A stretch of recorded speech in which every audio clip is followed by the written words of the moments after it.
So what I remember about Gabon is how closely knit our community was. So we had a very small Senegalese community in Gabon.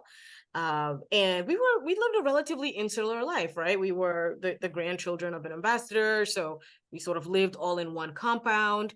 But I distinctly remember, growing up there. I went to Catholic school my first couple of years, right? Which is very uncommon for a Muslim family to send their child to a Catholic school.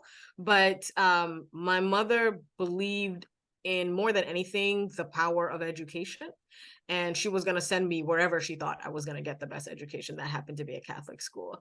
My mother is also one of the most open minded and loving people. She truly embodies what it means to be tolerant.